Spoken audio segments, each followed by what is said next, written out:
Hello, I'm Donald Leggett and welcome to this edition of Share Views brought to you by London South East.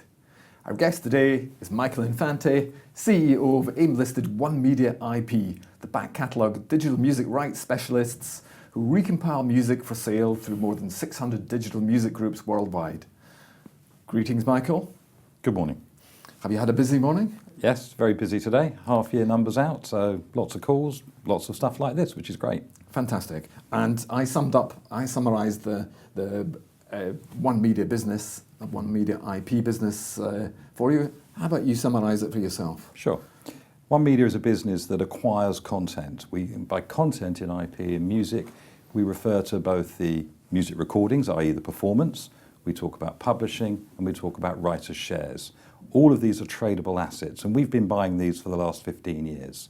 The company has grown on the back of the fact that in trading those contents by exploiting them through 600 digital stores globally, that's 120 territories that we work within, through our various trusted partners and aggregators globally. And how exactly does that work? Just dive into that business a little bit more for us. Let's talk about the core business, which is buying recordings. So currently we have thousands of recordings, nearly 250,000 recordings. Those recordings are digitally disseminated. They are then ingested into a system whereby we are then delivering that to our global aggregator, which is based in New York.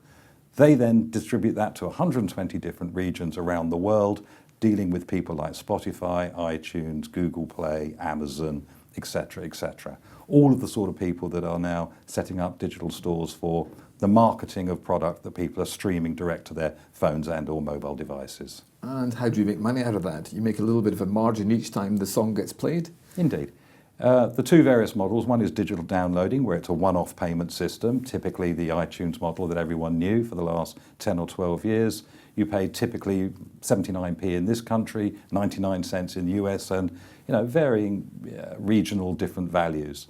Streaming model has come along where it's not a one-off purchase. You pay a subscription, typically in this country, $7.99, 9.99 cents in the US, and it's a pay-to-play. So effectively, every time that track gets played, the artist, the label, everybody benefits from the stream of that track. Very good. And as you mentioned, interims are out this morning. Yes. So if you could tell me what the headline numbers on the interims were. Well, we're very pleased to announce that our revenues are up 31% on the same period of this time last year of the half year. Profits are up 24%. This is a further testimony to the way that streaming is now taking a hold within our industry. The model of downloading is beginning to change its route. iTunes indeed have announced that eventually their iTunes store will close. And of course, Apple Music, their streaming sites, are now growing. Spotify, Amazon, all the rest of the major stores, and there are probably 6 or 7 major streaming stores that globally dominate possibly up to about 85% of the music industry now. And on the shirt tails of the industry growing in streaming, the industry is having a pleasant resurgence. 9.7% is the industry growth this year. We're pleased to say that we've outrun that at 31% growth this year. So we're seeing a very, very pleasant growth structure in our way we're working. 30% growth is year on year is pretty impressive. Indeed. Do you see that continuing in the future? Well, with regards to, we're not in the forecasting business today, but with regards to where we're going, we predict strong growth in this industry. Currently at the moment, music industry is turning over around about $19 billion annually. Forecasts for the industry are pointing to 2030 at $37 billion. There's plenty of headroom for companies like us to grow. Essentially, you're an acquirer and a consolidator of music catalogues. Yes. Tell me what your strategy is in that respect. We have to acquire music. We're not a recording company. So the one thing that differentiates us as a label compared to, say, one of the typical record labels that people would think about is that we don't actually record music. We are an acquirer and trader of the IP assets. And by those IP assets, we're talking about the performers, the publishing, and the writers' shares. Now, these are all tradable assets which have been traded for many, many years within our industry. We tend to buy nostalgic music. In fact, our entire catalogue is based on music going back as far as the 1960s, 70s and 80s. That's our core understanding of music. That's your niche. Because we know the hits. And at that point there, we're not risking capital on backing the next chart winner. Are we going to put our money into developing a new artist? No, it's not what we do. We look back retrospectively and we have the technology and the tools to be able to do this. And that gives us a risk-adverse approach to the way that we buy music. And you've just announced an acquisition, indeed. Indeed. Daniel Bashta, $725,000. Yeah. So let's use Daniel Bashta as an example, and if you could strip through all that and explain how exactly you're going to make money out of all that. Again, the way that we're buying content is we're buying it on net multiples. So when we look at product, what we need to be able to do is to understand, A, how quickly we're going to get our money back, and within a growing market, how quickly those multiples are going to change. We see them changing, obviously, in our favour. Daniel Bashta is it's a slightly unusual one for us. It's the first acquisition we've done where it's only one track, whereas previously we've bought parcels of tracks. It's a lot of money for one track. It is a lot of money for one track, but it's a lovely track. And when we used to talk about music in the old days, and the reason we have a lot of back catalogue is that sometimes we bought parcels in the past where you buy 1,000 tracks, of which maybe 10 of those tracks are the lead income earners, the others come along with the parcel. That's what you buy. And we've traded with those, and that's served us well.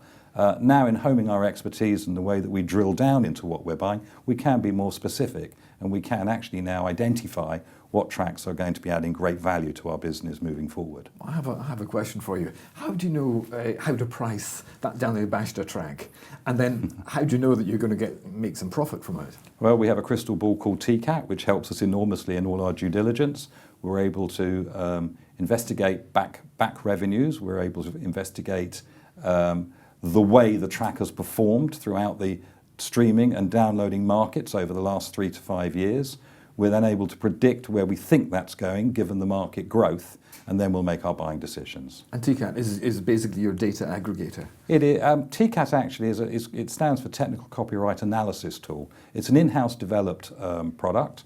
We work every day in terms of the way that we're developing and looking at our own content, and we're making sure that we're enforcing the rights on our own content, because what TCAT does do, and it's licensed to several major players within our industry, is it looks carefully at where products being exploited, whether it's actually being exploited in an authorised way and or in an unauthorised way. And at that point then, as a tool, it acts and it delivers information to those that use TCAT to enforce their rights.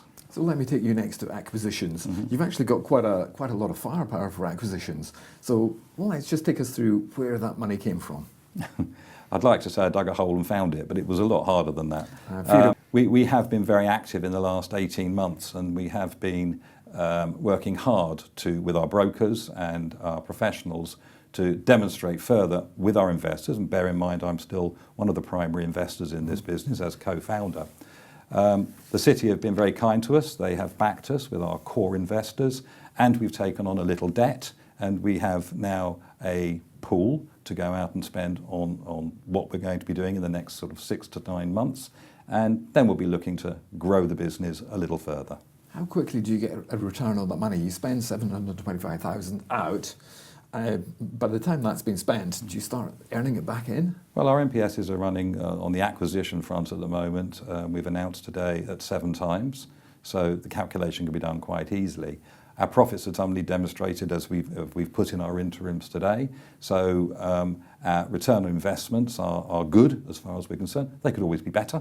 We can ramp this up and we can get... Is it fair to say there are plenty of other people, Spotify amongst them, who haven't made a profit yet? That's at the retail end. We are the business-to-business supplier at this end. So Spotify and us, you would not put in the same box of comparison. They are very much a consumer-fronting organisation. We're very much the business-to-business supply end. So content has a value to Spotify. Spotify have a value to us in terms of the way that they'll deliver our content. Okay, Michael Grade, Ivan Dunleavy. Ivan Dunleavy is your chairman, and Michael Grade, we all know. What do they bring to your business, and how did that connection come about, and what's that all about? It's all very interesting. We're based at Pinewood Studios, so I've become familiar with Ivan over the years. He was chairman of, he was CEO. Michael was chairman, I believe, at Pinewood.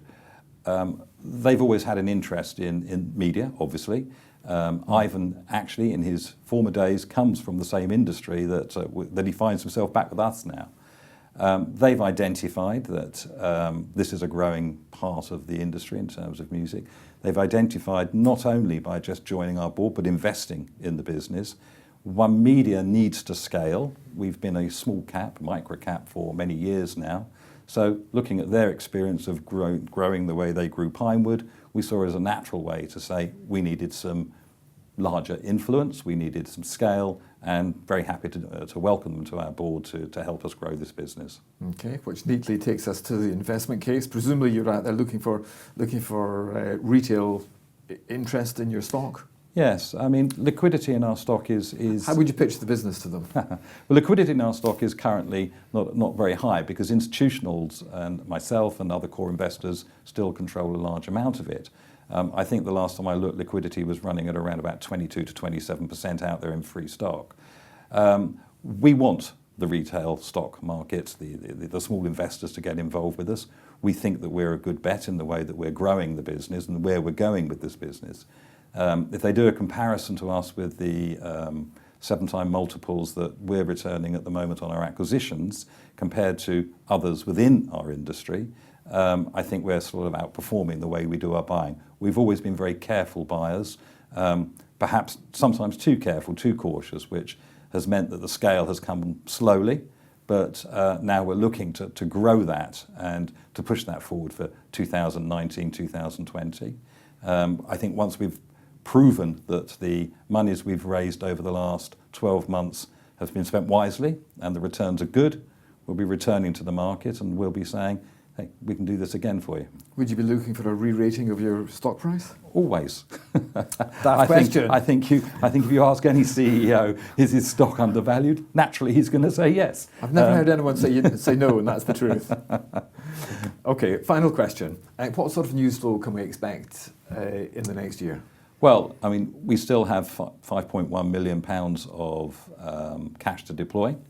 We have a strong pipeline. We're looking at deploying that cash. We're never going to earn any money sitting on that cash, but we're going to deploy it carefully. You know, we're not going to rush to the line just to please shareholders. I am one. I want to make sure that I'm investing in product that is going to be serving all of us well and giving us great value. So expect us to be at the year end in a strong position and expect us to be reporting more and more quality acquisitions. Okay, Michael Infante, CEO at One Media IP. Thank you very much indeed for joining us today. That was absolutely fascinating. Thank you. For more interviews like this one, please do subscribe to the London South East YouTube channel. Thank you for watching.